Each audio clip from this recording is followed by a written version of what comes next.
কসবা কাণ্ডে ডিএনএ নমুনা সংগ্রহ, নির্যাতিতা ও 3 ধৃতের ডিএনএ নমুনা সংগ্রহ করা হয়েছে। পরীক্ষার জন্য পাঠানো হয়েছে ডিএনএ নমুনা। ঘটনার দিন ধৃত 3 জনের পরে থাকা পোশাকের পরীক্ষাও করা হয়েছে। কসবা কাণ্ডে ডিএনএ নমুনা সংগ্রহ করা হয়েছে। এ নিয়ে বিস্তারিত জানবো, সরাসরি চলে যাব আমাদের প্রতিনিধি হিন্দোলদের কাছে। হিন্দোল, আমরা দেখেছি পারিপার্শ্বিক তথ্য প্রমাণ অত্যন্ত গুরুত্বপূর্ণ এই তদন্তের ক্ষেত্রে। এবার ডিএনএ নমুনা সংগ্রহ করা হয়েছে, ডিএনএ নমুনা পরীক্ষা করা হবে। সেটা তদন্তের স্বার্থে কতটা কাজে লাগবে? তদন্তকারীরা কোন কোন বিষয় খতিয়ে দেখবেন?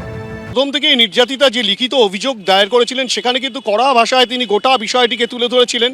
সেই যে অভিযোগ, সেই অভিযোগের সঙ্গে সিসিটিভি ক্যামেরার ফুটেজ যে পুলিশ ইতিমধ্যেই সংগ্রহ করেছে, অর্থাৎ কিনা তদন্তকারীরা যে সিসিটিভি ক্যামেরার ফুটেজ সেই ল কলেজ থেকে সংগ্রহ করেছেন, সেই সিসিটিভি ফুটেজের সঙ্গে কিন্তু নির্যাতিতার বয়ান সম্পূর্ণভাবে মিলে যাচ্ছে। এবং যেটা এখনও পর্যন্ত জানা যাচ্ছে, সিসিটিভি ক্যামেরা মোট 3টি সিসিটিভি ক্যামেরার ফুটেজ যেটা সবচেয়ে বেশি গুরুত্বপূর্ণ, সেখানে কিন্তু দেখা যাচ্ছে যে সেই নির্যাতিতা একবার বেরিয়ে যেতে চান, সেই সময় দুজন তাকে টেনে নিয়ে যাচ্ছে। সেই ধরনের যেসব সিসিটিভি ফুটেজ সেগুলো কিন্তু পুলিশ পেয়েছে। অর্থাৎ নির্যাতিতা যা বক্তব্য রেখেছিলেন, যা বয়ান দিয়েছিলেন, সেই বয়ানের সঙ্গে কিন্তু সিসিটিভি ফুটেজ কিন্তু সম্পূর্ণ মিলে যাচ্ছে। তার পাশাপাশি তোমাকে বলে রাখি যে এই যে গোটা ঘটনা, সেই গোটা ঘটনায় কিন্তু যে মোবাইলের যে ফুটেজ, অর্থাৎ কিনা সেই অভিযুক্তরা যে ফুটেজ তৈরি করেছিল সেই ফুটেজও কিন্তু পুলিশ সংগ্রহ করেছে।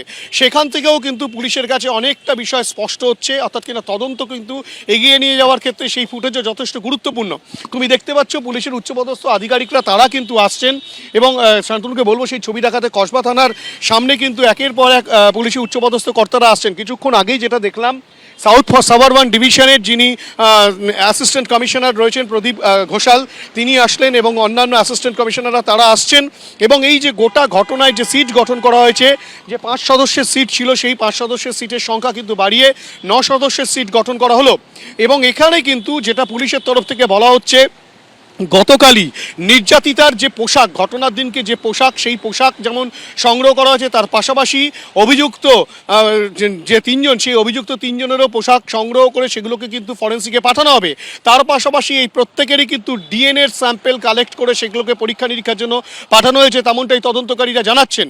অর্থাৎ একদিকে সিসিটিভি ক্যামেরার ফুটেজ, অপরদিকে অভিযুক্তদের মোবাইল ফোনে পাওয়া ভিডিও, অর্থাৎ সেই ফুটেজ, এবং এই যে ডিএনএ পরীক্ষা, পোশাক আশাক যেগুলো ছিল সেদিনকে তারা পড়েছিলেন, সেগুলোর ফরেন্সিক পরীক্ষা, সমস্ত দিকগুলো কিন্তু পুলিশ পুঙ্খানুপুঙ্খভাবে পরীক্ষা নিরীক্ষা পরে যে সায়েন্টিফিক এভিডেন্স যে তৈরি করা, সমস্ত বিষয়গুলো কিন্তু পুলিশের তরফ থেকে করা হচ্ছে। এবং এই তদন্ত প্রক্রিয়াকে ত্বরান্বিত করার জন্য সিটের সদস্য সংখ্যা বাড়িয়ে সেই তদন্ত প্রক্রিয়াকে আরও এগিয়ে নিয়ে যাওয়া হচ্ছে, তেমনটাই কিন্তু পুলিশ সূত্রে খবর।